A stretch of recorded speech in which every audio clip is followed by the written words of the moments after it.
Caméra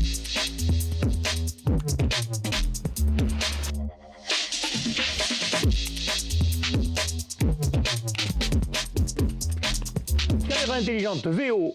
Et la société Péris, partenaire du rugby languedocien, vous présente Série Rugby.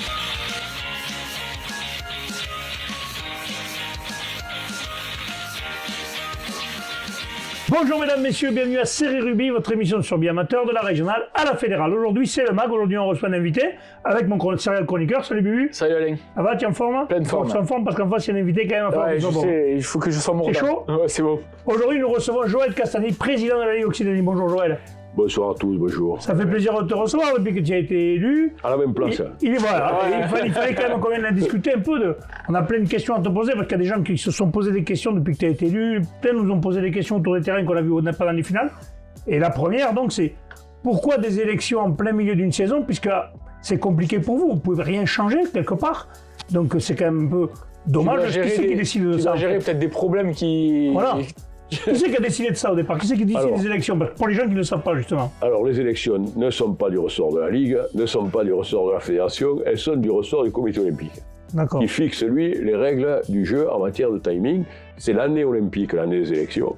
Et les élections se passent toujours à la fin de l'année. Bon. Il s'avère que nous, notre timing, parce que d'autres sports ne sont pas dans ce temps. Oui, eux, ça leur va bien. Les sports indoor. Donc, il s'avère que nous, on a un rythme de jeu qui... Donc on a cette situation qui fait que... Donc c'est pareil pour les sports collectifs, que ce soit le foot, le handball, tous ceux qui jouent en même temps que toi.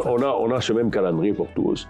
Et donc on prend l'héritage, après tout, pourquoi pas, hein, je n'ai rien contre l'héritage de mes prédécesseurs, mais on prend l'héritage et effectivement les réformes, on ne peut pas les engager. C'est l'Assemblée Générale du 21 juin 2025 qui pourra, elle seule, statuer sur des modifications. Là, vous allez pouvoir enclencher tout ce que vous avez préparé. C'est pareil pour les éléments budgétaires, puisque les éléments budgétaires, ils étaient engagés dans un budget qui a été voté par une Assemblée Générale à UZES l'année dernière, et sur lesquels on n'a aucune marge de manœuvre, sinon de compter les points à la fin des exercices. C'est bien de le savoir, parce que beaucoup de gens... Oui, mais justement, parce que même moi, je me la pose cette question, parce que c'est quand même bizarre. Toi, tu arrives là, un peu comme un cheveu sur la soupe au final, parce que tout a déjà été décidé. Et en fait, tu peux rien... par contre, s'il y a des choses mal, on va te les reprocher. Voilà, et après, ceux sur qui on va taper... Je me souviens, je crois, de la dernière Assemblée Générale d'Alain Doucet qui regrettait cette situation. Et bon, c'est comme ça, il faut l'assumer. Oui, moi, je l'assume. Bon, ce serait effectivement beaucoup plus commode de le faire au milieu d'avoir des assemblées qui correspondent de rugby, par exemple, au mois de juin-juillet. Bien sûr. Alors là, regardez la situation. On prépare l'Assemblée Générale du 21 juin à Castelnaudary. Et le temps presse parce que seul le CODIR est en mesure de convoquer l'Assemblée et d'en fixer l'ordre du jour. Ce CODIR est convoqué pour le 27 mai. Regardez, les compétitions ne sont pas finies. Et il faut déjà préfigurer ce qu'est l'organisation de 25, 26, ce qui va nous amener à faire des réformes en 2 étapes. Année 1 et année 2. Oui, obligé de... En plus, voilà, justement, maintenant que tu es en place, tu as pu prendre du coup la température un petit peu, voir comment ça se passait. Tu as déjà détecté des trucs de ton programme qu'il est urgent de mettre en place Oui, d'abord j'ai trouvé les toilettes parce que je ne savais pas où ils étaient. Mais sérieusement, état des lieux, bon, la Ligue se porte bien financièrement, ça c'est important. Donc ça c'est de façon à pouvoir assumer vis-à-vis des clubs une politique qu'on a évoquée. Deuxième point, on a fait le tour des campagnes, hein, puisque j'ai fait je ne sais plus combien de réunions. J'ai rencontré plus de 220 présidents de clubs, il en reste une, donc ça nous donne un peu un retour. Oui, là tu as la voie du terrain. Voilà, et on prend aussi la mesure des dimensions juridiques, c'est-à-dire les contraintes juridiques auxquelles on est confronté. Bon, ça va quand même nous permettre une certaine marge de manœuvre. Bon, il y a des choses qui sont prioritaires, je crois qu'on peut le dire là, tout le monde est favorable à modifier par exemple les règles du fameux mosaïque, comme ça. Bon, les gens voudraient qu'on change la règle des 19 ans en matière de junior. Enfin, il y a des évolutions. Alors qu'est-ce qu'on fait en ce moment? Ça a commencé hier soir, à 19h, le sondage de tous les présidents de clubs sur nos projets de réforme qui sont sur la table. On les questionne. Et je suis bluffé, parce qu'à l'heure où nous parlons, enfin, à midi, 57 présidents avaient déjà répondu. C'est énorme. C'est énorme. Oui. Ben, ça prouve que ça les intéresse. Voilà, oui. Sur 186 qui sont sondés, ceux de régional, et on sonde ceux des présidents des cadets juniors pour aussi de l'autre côté.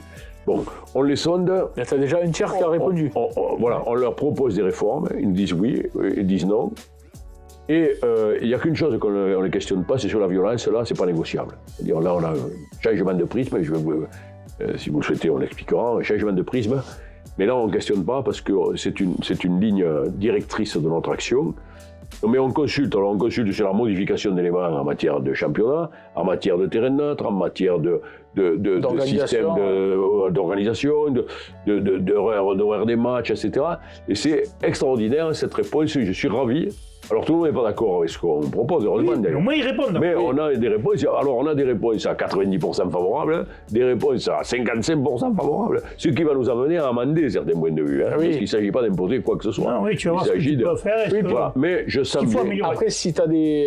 je ne sais pas, je ne l'ai pas vu passer ton sondage, mais si tu as une question ouverte, tu as peut-être des gens qui peuvent te donner aussi des idées et des... Alors, ces idées, on est allé les confronter sur le terrain déjà, quand même, on a fait ce qu'il fallait pour écouter, mais il y a effectivement, alors ce questionnaire n'est pas public, il est fermé à nos présidents de club, mais il y a une rubrique à fond où on peut nous faire des propositions. J'ai lancé aussi une autre procédure assez sympa, et c'est la procédure des vœux. Donc les clubs sont habilités, ça se fait en fédéral, les clubs sont habilités à nous dire ce qu'ils veulent ou ce qu'ils ne veulent pas. Alors, ils ne peuvent pas dire je veux gagner tous les matchs, il faut les jouer. Non, oui, en fédéral, c'est vrai qu'il y a eu des clubs qui ont demandé à jouer tous les matchs à domicile en phase aller. Voilà, alors ils me disent on veut jouer le 21 octobre, c'est la fête du village. On ne veut pas jouer dans cette poule parce qu'on a pas mal d'animosité avec tel club. On voudrait commencer à l'extérieur parce qu'on a le terrain qui est engazonné de frais. Bon voilà. Et c'est surprenant, une réponse énorme. Ça n'existait pas ? Ah non, ça n'existait pas. Ah ben c'est pour ça qu'elle se surprend là. C'est énorme, quoi, ces réponses. Alors je les lis. Et je prends un plaisir à les lire d'ailleurs, parce que là, il y a des commentaires en plus. Il y en a qui demandent après. Alors j'ai dit à tout le monde, tous les vœux ne seront pas exaucés, mais croyez-moi qu'on va en tenir compte. On va en tenir compte parce qu'il y a dedans des remarques fondées, quoi. Il y a des choses sensées. Moi, je vois, quand je pilotais le club de Leucate, on est lié au vendage et à la coopérative, on disait on ne veut pas jouer loin quand on débute le championnat. On nous mettait à Salanque ou on nous mettait à Angelès, quoi. Voilà, c'est sensé. Mais on fait pareil en régional maintenant, quoi. Voilà. Ah, ça c'est bien. C'est bien, parce que là, en plus, le rugby a besoin ça devient de plus en plus compliqué. Le manque d'argent, le manque de joueurs comme avant. Nous, on a connu des générations, les mecs pour le rugby, ils tuaient père et mère, c'est méchant de dire ça, mais c'est vrai qu'ils jouaient. Maintenant, les mecs sont moins attirés par le rugby et par le sport en général, donc si on les éloigne et le mec, s'il est vigneron et tu lui dis, le dimanche, on va aller jouer à Saint-Giron, au lieu d'aller jouer à côté, le mec, il va dire, je n'aime pas dimanche, je vais pas lundi matin. Ça, c'est un problème de tous les clubs où l'implication des jeunes, avec la multiplication des activités, les téléphones et compagnie. On peut dire la société actuelle, tout simplement. Tu le sais, Alain, nous on jouait, on était blessés, on allait voir les copains s'entraîner. Et là, il pleut 4 gouttes, ils ne vont pas s'entraîner. Donc, ça a changé. C'est malheureusement. On n'avait pas Facebook, nous, quand on jouait au départ, donc on fallait voir les copains. La Ligue avait prévu, justement, je vais sur un truc un peu comme ça, cette fameuse Coupe Occitanie pour maintenir les clubs éliminés. Ils puissent jouer. Dans le jeu, il y en a beaucoup qui n'ont pas joué. Et on se rend compte que beaucoup de clubs inscrits n'ont quand même pas joué le jeu. Alors, il y a un bilan mitigé, effectivement. D'abord, excellente adhésion au départ. Oui, il y avait beaucoup de monde. 60 Moi, clubs. était chaud. 60 clubs. Bon. Et qu'est-ce qu'on a constaté? Deux choses. Un, développement de la violence. On a des statistiques très mauvaises. Ça, il faut le dire. Ah oui, mais le deuxième point, c'est qu'effectivement, après 2 matchs, on en a perdu un, on en a perdu 2, on ne va pas à Camarès. Ou on ne va pas là-bas. Ouais, voilà. Et ça, c'est pas sympa. Alors la réforme va proposer un remède qui est simple. Il y aura 2 qualifiés à championnat de France promotion régionale pour la Coupe Occitanie. Il y en aura 2 pour la régionale 2 et 2 pour la régionale 3. Voilà, le remède, il est là. C'est-à-dire donner des vraies galettes, quoi. Donc je ne sais pas s'ils vont le voter, les clubs. Mais la proposition qu'on met sur la table de la future saison, c'est que la Coupe d'Occitanie ouvrira droit à qualification pour le championnat de France en 6 semaines, puisque le calendrier est contraint. Mais ça y est, la proposition, donc, il y aura celle-là. Et le deuxième point, c'est le renversement du prisme violence, dont on parlera si vous le souhaitez, qui va amener des gens à être pénalisés, non pas à glorifier s'ils sont vertueux, c'est pénaliser s'ils font pas le taf en matière de violence, et qu'on arrivera à un seuil où ils ne participeront plus au championnat de France et au championnat occitan. Oui, le vertueux c'est bien, mais dans l'autre sens aussi. Ça peut... puis on a vu des dérives. Et d'ailleurs, quand on avait atteint le maximum des points perdus, appelons-le comme ça, on pouvait se faire des comportements. Donc, la proposition qui ne sera pas négociable, sera au vote, mais elle n'est pas consultée, c'est 1 point de moins à partir de temps de match, ils sont en train de calculer, mes copains à cette heure-ci d'ailleurs, 2 points, 3 points, 4 points de moins, et arrivé à un certain seuil, Éliminé. les éliminer. Ça se faisait, il me semble, il y a longtemps, ça. Oui, Oui, ça mais c'était le Languedoc. C'était avant, Ouais, c'est à l'époque, avant qu'il y avait pas le vertueux. Et qui tu gagnait des points. auras le double carton jaune et le triple carton jaune qui seront exonérés. Hein, dans le sort de la quantification des semaines, parce qu'un mec qui tire le maillot et l'autre qui tombe en mêlée, et à la fin, ça fait je sais pas quoi. ça, Faut pas exagérer. Mais le changement de prisme, c'est on va lutter. Quoi. On va lutter. Et soyez avertis, on va lutter. Et ça, on ne le met pas au débat. On le mettra au débat du vote général. Oui, mais c'est non négociable. Mais c'est non négociable. Mais c'est bien la violence, on le voit. Ça fait partie des... Alors, non négociable non plus l'arbitrage, on l'avait dit, hein, ça c'est la règle fédérale. Et là où on propose de changer la chose, et je crois que c'est admis, ça a été même un élément de campagne assez fort. Bon, mais le mosaïque, feu, les points en plus, donc c'est fini. Beaucoup de points en plus. Voilà, c'est fini. Trop. Et c'est remplacé par des dotations. Eh ben ça, Alors, c'est dotation en bon transport, en bonne formation ou en matériel, ils choisiront, parce qu'il y a des gars qui... Je veux dire, rien qu'en bon transport pour les clubs qui jouent Voilà. le championnat, ça vaut Il y le coup. a, là aussi, bon, on est dans le désordre, mais on a un plan de transport que je présenterai, j'espère, à la C'est un gros problème. Hein. On a quelques idées, on a un plan, on y travaille. Je ne peux pas le dévoiler aujourd'hui parce qu'il n'est pas ficelé. Mais il y a énormément d'axes de travail qui portent sur le train, qui portent sur les bus collectifs, qui portent sur les appels d'offres avec la région, qui portent sur les minibus, qui portent sur tout un tas de sujets parce qu'on n'a pas la baguette magique. Il y a des solutions, il faut juste les trouver. Tout le monde a un occitan goutte au goutte au fagourpe. Autrement dit, chaque goutte apportée peut apporter la masse. Donc, on est sur des micro-projets. On n'a pas la solution miracle. On milite pour mieux organiser. Et il y a plusieurs solutions. Alors, elles ne seront pas miraculeuses, hein, mais on s'y attelle, quoi. Hein, on s'y attelle. Ça fait partie de cette notion de service au club, on l'avait dit. On y travaille. On a une réunion jeudi soir là-dessus. On a rencontré la région pour parler avec eux de tout ça. Ben, je vais citer des cas d'exemplarité, quoi. Je vais citer le club de Canédode, qui est propriétaire d'un autobus, le club d'Ouveillan, qui est propriétaire d'un truc. Ouais. Et j'ai vu que Rive d'Or, ou je ne sais qui, Rive d'Or avait utilisé le bus d'Ouveillan. Et le gars qui utilise le bus de Canet. Et Canet, avant d'acheter son bus, pour aller à la finale du championnat de France, avait utilisé le bus de Pézenas. Bon, alors, pourquoi ne pas encourager ce processus en le cadrant juridiquement?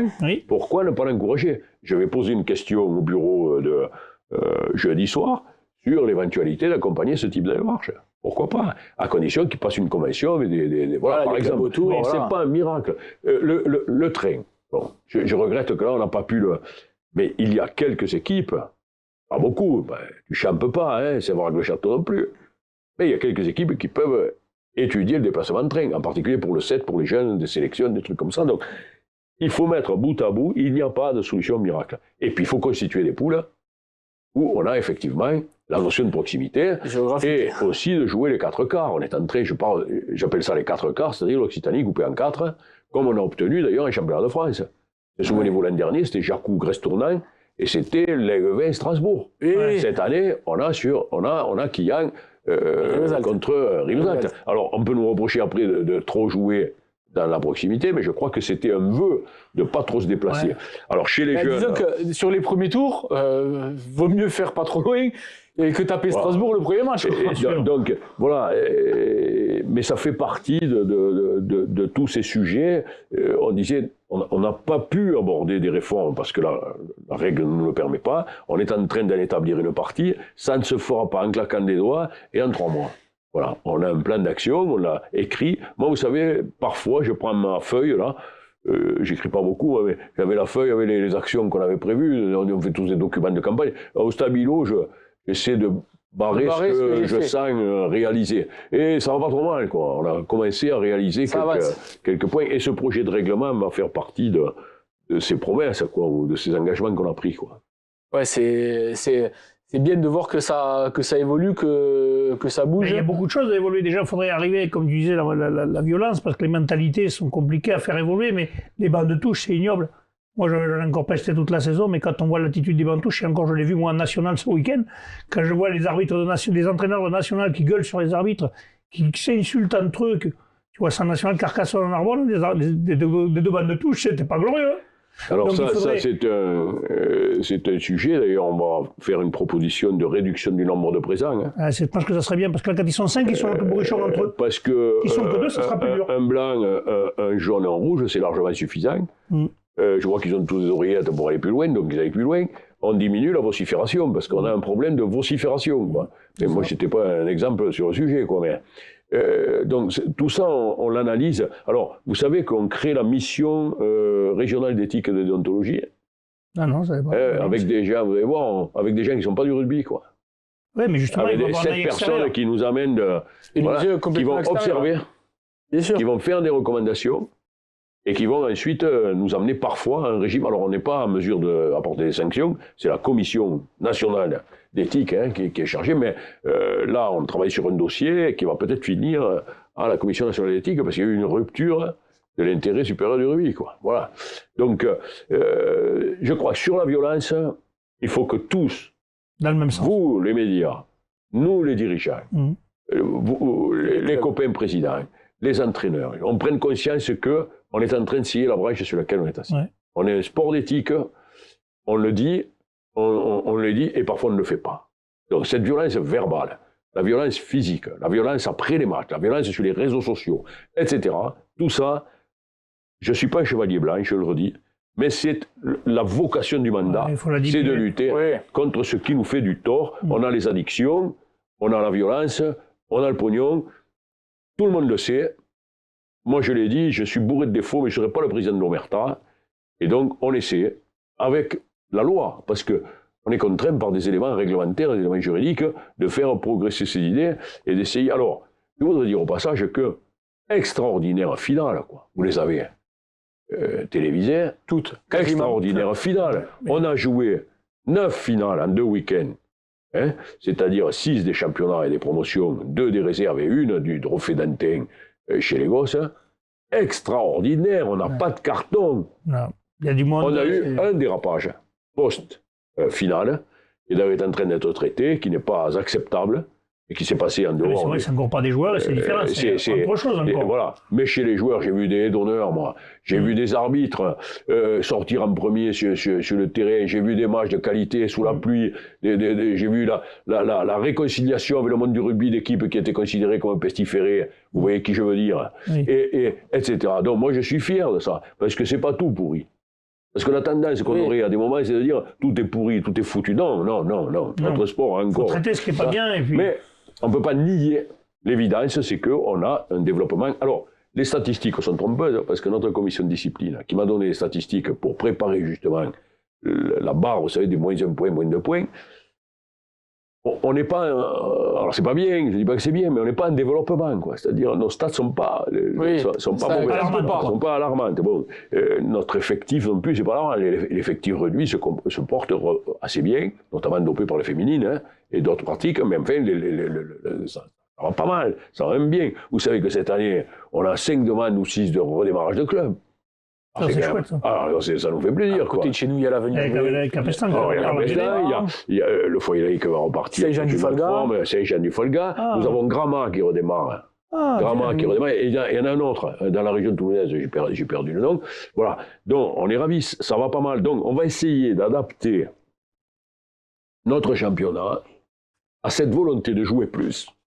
La Coupe Occitanie en faisait partie, on fait partie, le 7 aussi, de jouer plus, avec plus de proximité, mais en essayant de faire aussi évoluer le niveau qualitatif. Et quand je vois les premiers résultats du championnat de France, je suis plutôt fier du résultat de la fédérale, parce que quand même, on a Carca maintenant en finale. Oui. Bon, je ne parle pas des grands, je ne parle pas des grands, mais je vois quand même l'île Jourdain contre Saint-Sulpice, il y en a deux qui montent, je vois du Quillan, Rivesaltes, je vois du Tuir-la-Saudrune, je vois Pézenas, je vois les Angles qui sont dans le coup, contre Palavas, c'est partout, donc bravo. Ça tourne pas mal. Mais il faut encore enfoncer le clou, donc on va essayer de hiérarchiser le championnat d'une façon un peu différente de ce qu'il est aujourd'hui. Au niveau du calendrier, vous avez, on a eu des retours de clubs aussi, où c'est vrai que en janvier, c'est pas super terrible ils ont du mal au mois de janvier. Jouer. Beaucoup de clubs ont du mal.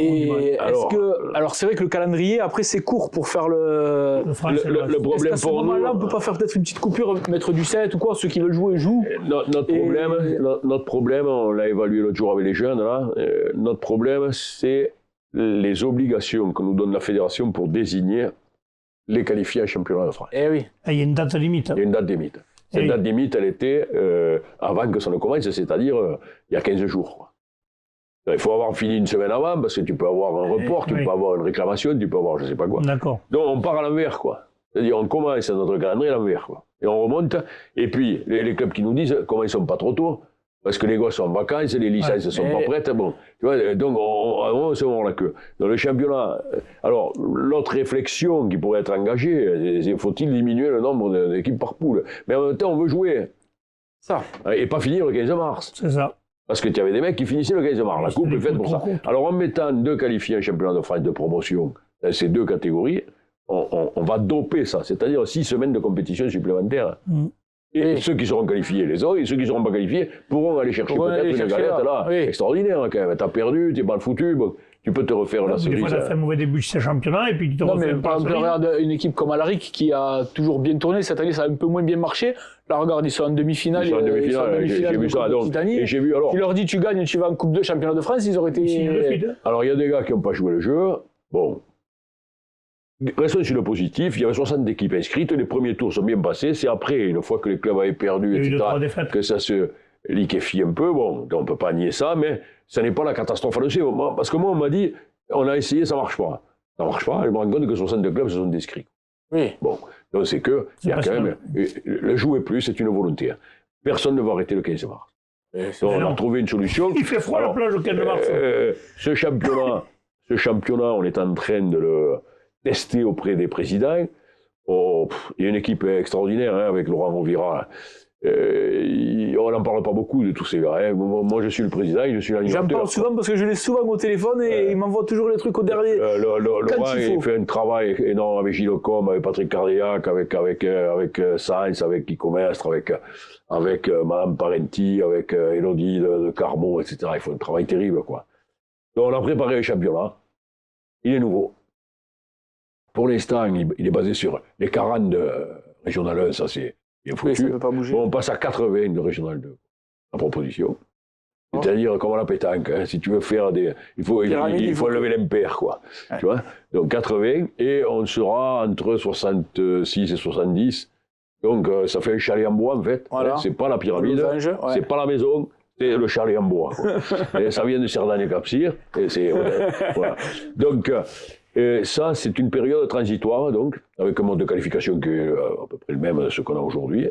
Et ça nous permet 8 poules de 10 très structurées, quoi. Là, c'est des poules de 10. Cette année, il n'y avait pas beaucoup de poules de 10. C'est la volonté, parce qu'on a écouté les gens, la poule de 9, c'est mal foutu. La poule de 10, c'est mieux. Attention que les clubs aussi ne déclarent pas forfait au dernier moment. Pourquoi la poule de 10? C'est parce que personne ne sait où est exact sur la carte. On le trouve pas. Voilà. Donc, et donc, ça, c'est...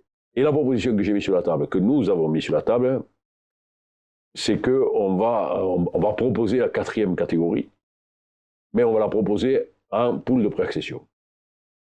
L'idée est de proposer 2 poules de préaccession, conférence Est et Ouest, 40 clubs de Régional 1, 60 clubs de Régional 2 et 70 ou un peu plus de Régional 3. Ce qui serait notre projet pour 27, si les clubs le veulent. S'ils ne le veulent pas, pas de problème. Mais ça correspond, d'après nous, à la volonté fédérale de l'organisation pyramidale. Ouais. Ça correspond à la volonté de préparer des clubs à y aller et faire ce que font remarquablement bien Quillan, etc. Mais vous avez vu qu'ils le font au bout de 2-3 ans, 4 ans, il faut se préparer. Ça se fait pas comme ça. Il faut accepter les contraintes qui vont avec. La fédérale pourrait être... moi, je me souviens de le cas à un moment, en fédéral 3 avec Argelès Gazost, avec l'Uzèche. En fédéral 2 avec Nice. Avec la Seine. Donc là, maintenant, on a du tout cuit, j'allais dire. Mais pour combien de temps? Parce qu'au bout d'un moment, on risque de jouer entre cousins, quoi. Il faut aussi l'intégrer. Donc, notre idée, c'est de faire une première étape avec un championnat qui se structure autour de la Régionale 1, de la Régionale 2 et d'une Régionale 3 pour éviter des pertes de réserve. Les clubs qui descendent en Régional 3 laissent tomber la réserve presque systématiquement. Donc nous, on a une volonté de développer le nombre de licenciés et pas de les perdre. Oui, donc de garder ces réserves. Voilà. Et dans la deuxième année, des poules homogènes, 8-10, ça fait une géographie aussi très bonne. Bon, ils y travaillent à l'heure au moment. Et l'année prochaine, notre proposition. Alors, elle sera retenue ou pas, on va le voir, le sondage va nous dire un peu, et on ne tapera pas la tête contre les murs. On pense que. Mais les clubs, eux, c'est eux qui disposent. Oui. Et ça, j'ai dit qu'on respecterait la volonté des clubs, on les consulte et on verra bien. Mais donc, on apporte ces modifications mosaïques qui, de mon point de vue, de notre point de vue, dénaturer un peu le résultat final. Beaucoup de gens, je pense. On structure les championnats un peu différemment. On va proposer une évolution qui est une évolution de structuration pyramidale avec du muscle en haut. Voilà. Parce que, prenons des cas concrets, quoi. Je pense que l'Union pour le Volleyball, j'en suis ravi, se préparait à y revenir. Ouais. L'IA, ça faisait... Espalion voulait y aller. Ils sont promus, mais bon, Espalion, ils voulaient y aller. Ils ont raté manqué le train, là. Bon. Mais, par contre, je sais pas si Olonzac veut y aller, quoi. Peut-être des clubs, oui, ça peut-être... Avec le respect pour que j'ai ce club magnifique, quoi. Mais, bon. Donc, il faut bien se dire que peut-être la pré-accession, il a réponse, quoi. À ceux qui veulent y aller, et ceux qui veulent moins y aller, et qui ont quand même... Et le championnat, ça ne va pas dénaturer, on a 14 qualifiés sur chaque catégorie, hein. Non. 14 qualifiés en Régional 1, 14 qualifiés en promotion de Régional 1, il y a de la place. Hein. En Régional 3, ils sont tous passés ce week-end. Voilà, donc, en plus, les nôtres, pardon. Donc moi je me dis, voilà, on va modifier aussi le championnat des jeunes. Hein. Et proposer, c'est pas la révolution, mais on va passer par une phase de brassage. Hein. C'est-à-dire, il faut évaluer les forces, parce que des 100 à 0, là... En plus, même pour le mec qui prend 100 points, c'est pas au grave. début, on couple, parce qu'il y a les notions d'autobus, hein. Faut prendre le bus, couplé qu'à des juniors, et on connaît le problème. Hein. Donc on va faire un brassage géographique en 6 semaines, quoi. Et après... après tu y vas, quoi. Parce qu'on va demander un qualifié de plus pour national, parce qu'on voudrait... La preuve est faite que les juniors nationaux, c'est top niveau. Alors, on alimente des clubs avec ça, quoi. Et en régional, on est encore faiblard, quoi. Il faut muscler cette catégorie, donc il faut faire un matcher, quoi. Donc pour ça, on va aller vers une phase de brassage, quoi, qui nous permette de hiérarchiser. Oui. Et on va ouvrir la possibilité à la Régionale 3 Junior Cadet, que je qualifie d'Open, 10, 12, 15. Qui a obtenu qu'on puisse jouer. Et qui est de plus en plus de clubs à nom propre. On va accompagner les clubs à nom propre, parce que vous le savez bien, on a un tas de regroupements qui veulent rien dire. Moi, je sais de quoi je parle, malheureusement, notre club a toujours été en regroupement, on perd l'effectif, ça ne dit rien. Donc, il faut essayer de renverser la vapeur. On a besoin d'une croissance de licenciés. Grill dit on reprend le rugby par la base. Exactement. Une des idées qui fait rigoler tout le monde, c'est que, je vais citer un cas concret. Moi, je suis de Roquefort. Moi, je suis né à Roquefort. 600 habitants, rouge et bleu, 13 viticulteurs dans le truc, on est monté jusqu'à l'honneur. Bon, aujourd'hui, il n'y a plus d'équipe à Roquefort, qu'est-ce que vous voulez faire? Bon. Il reste le terrain, il n'y a plus les poteaux. Alors, je crois que depuis quelques jours, ils sont plus. Mais le vendredi soir, il y a des types qui jouent à toucher. Moi, j'ai dit à toucher, parce que quand on était jeune, on jouait à toucher. Non. Alors, c'est le fameux rugby à 5. Et autour d'eux, il y a leurs enfants, moi. Ils viennent, hein. Après, ils boivent un coup, etc. Mais recréons des clubs de rugby à 5. Là où le rugby a disparu. Ouais, mais ça commence. Refaisons des clubs. Il y a ça. les sections, comme le 4, à Servières, je sais où, il y a des sections. Mais il faut prendre les déserts rugbystiques en ville ou dans la campagne et recréer des équipes de rugby et redonner le ballon, foutre le ballon dans les stades et la proximité. Et là, les enfants joueront et on créera une section délocalisée de l'école de rugby, on va pouvoir parler avec l'institutrice, j'en sais rien, tu vois. Donc, je vais donner les objectifs au CTC. En matière de recréation de clubs. Moi, le plus grand jour de ma vie, ça serait qu'on refasse le maillot rouge et bleu à le 4. Ah, le 4 à Roquefort, justement, le lapsus. Parce que c'est un village qui pue le rugby. Et il y a encore des gens qui le pratiquent, le maire, qui est mon cousin, là, il voudrait bien, mais j'ai dit, fais investir, fais quelque chose. Alors, bon, voilà. Mais, à Oupoul, avec Gros, il n'y a plus d'équipe, il y a le terrain. À Oupoul, c'était du 13, il y a un terrain qui existe construit dans les villas. Je parle de régions que je connais mieux que les autres. Mais on peut faire pareil dans l'Hérault, on aura les mêmes observations. Certainement, oui. Oui, donc, ça ne va pas être le rugby comme on a vécu. Ça ne va pas être peut-être le rugby, on dit c'est différent, sauf que c'est du rugby. On lance aussi le rugby loisir à plaquer. Ça ne sera plus comme avant. Hein, rugby loisir à plaquer. Moi, je m'en vais avec une équipe de plus de 35 gars là, que je vais manager pour la tournée en Irlande, là, au mois de septembre. Bon, ben, on va les licencier, rugby loisir à plaquer. Bon, donc, créons des licences. Créons de l'activité rugby. Mettons le ballon dans l'école. Mettons le ballon chez les vieux. Et puis tu commences avec ça, et qu'est-ce qui te dit que tu ne vas pas finir... Voilà. Donc, et même certains vont peut-être avoir envie de redevenir dirigeants, de redonner un souffle. Le bénévolat, retrouver du bénévolat. Ouais. Voilà. Redonner un souffle au rugby. Tout ce qu'on a parlé, on a parlé ici il y a maintenant, je ne sais plus, 6 ou 7 mois. Bon, ben voilà, on essaie. Alors, on ne va pas faire des miracles. On a des comptes équilibrés. Donc, on va pouvoir donner des petits coups de main, là. Enfin, là, on va donner des petits coups de main pour le transport des jeunes, on va pouvoir donner... On a préparé une grande dotation pour les écoles de rugby qui arrivent, là, avec plein de ballons. La fédération nous a doté aussi de Gilbert. Bon, on va accompagner peut-être l'apprentissage aussi. Peut-être accompagner l'apprentissage, bon, parce qu'on a l'IREF qui marche bien. Bon. Qu'on nous laisse un peu de temps, qu'on s'exprime sur tous ces projets que nous avons, avec un objectif commun, lutter contre les dérives du rugby, on les appelle comme ça. Le rugby comme à sa place. Voilà, et promouvoir le développement à l'école, à l'université. Alors, avec, je l'avais dit ici, dans cet espace, l'éthique au centre du projet, l'éthique de comportement, mais aussi le fonds de dotation, puisque ça y est, il est déposé. Hein. Et qu'on est la première ligue en France, et ça sera une fierté absolue, il devrait être labellisé ISO 26000 dans quelques semaines, avec l'appui d'AFNOR, et qui va nous permettre de booster les clubs à travers le club engagé, le référentiel fédéral, le club engagé. Et cette année, il y a 80 000 € qui sont affectés, qu'on affecte aux clubs qui apparaissent les premiers de ce classement, ce qui nous permet de découvrir d'autres récipiendaires que ceux qui traditionnellement étaient accompagnés. Quincantin, la poterie, je ne sais pas quoi, le canton Puy-l'Évêque, en fait, des fois, je ne sais pas où c'est. Donc, donc, non, mais je le dis.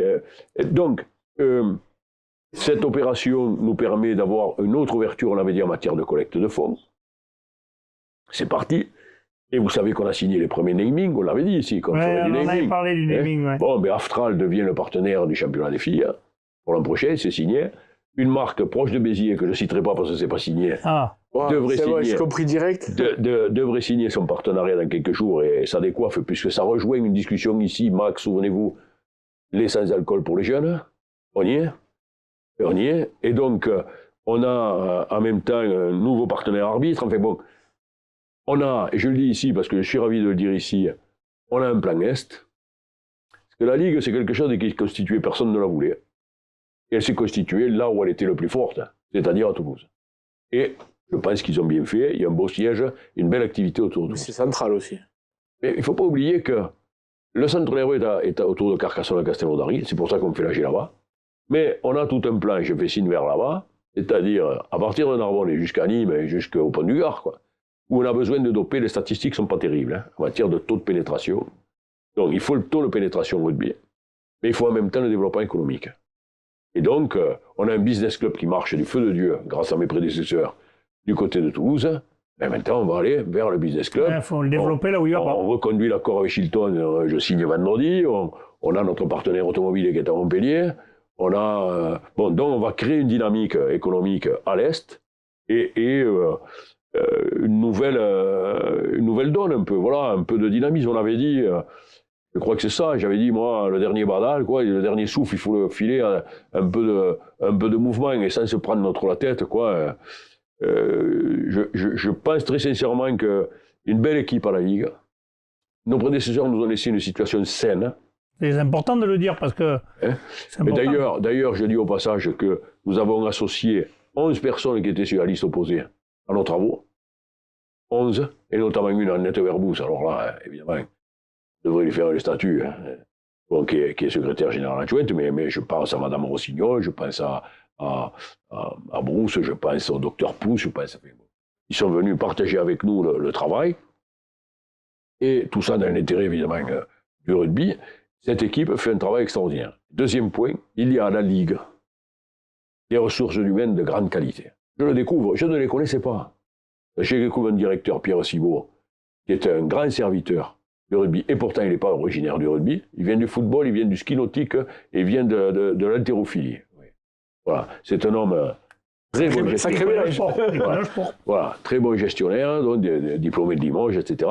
Et puis une équipe de jeunes là, qui tentent le rugby, quoi, et qui comprennent le bénévolat, qui comprennent l'engagement des cellules.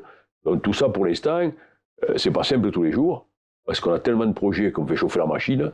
Le temps, là, le clignoteur s'allume, il faut mettre un peu d'huile ou de... Il faut ralentir. Moi, je suis un peu trop bulldozer, il faut calmer un peu le truc. Voilà. En tout cas,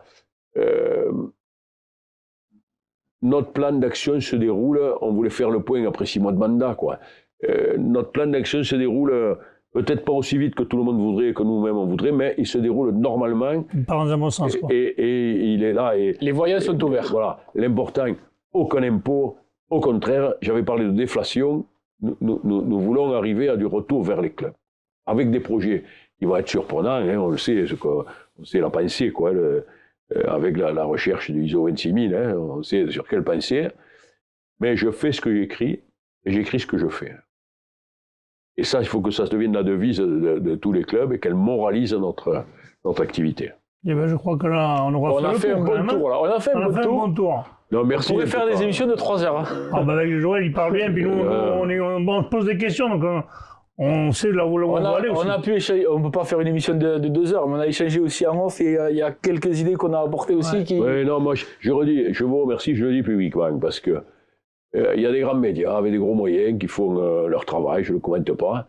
Et après, il y a des gens, vous en faites partie, et il y en a d'autres à l'ouest, qui bénévolement font la promotion. Et vous êtes aussi important que les arbitres, vous êtes aussi important que les représentants fédéraux, ou que le président de la Ligue, ou que ce qu'on voudra. Ce qu'il nous faut, c'est de la bonne volonté, de la courtoisie, de la rigueur, et accompagner chacun à sa place le rugby régional. Et pour que les forces vives tirent vers le haut. Voilà, c'est ça, et je crois que vous le faites. C'est bien, allez. Des fois, je dis des bonnes phrases, des fois, je dis pas que des bêtises.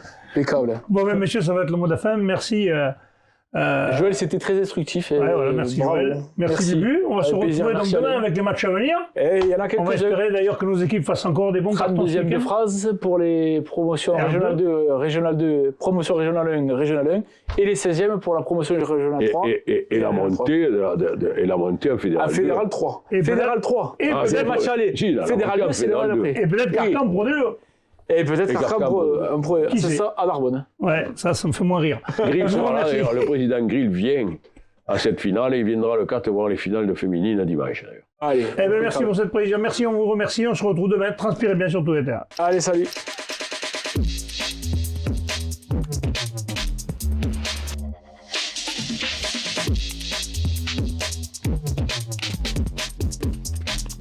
Caméra intelligente VO. Et la société Péris, partenaire du rugby languedocien, vous présente Série Rugby.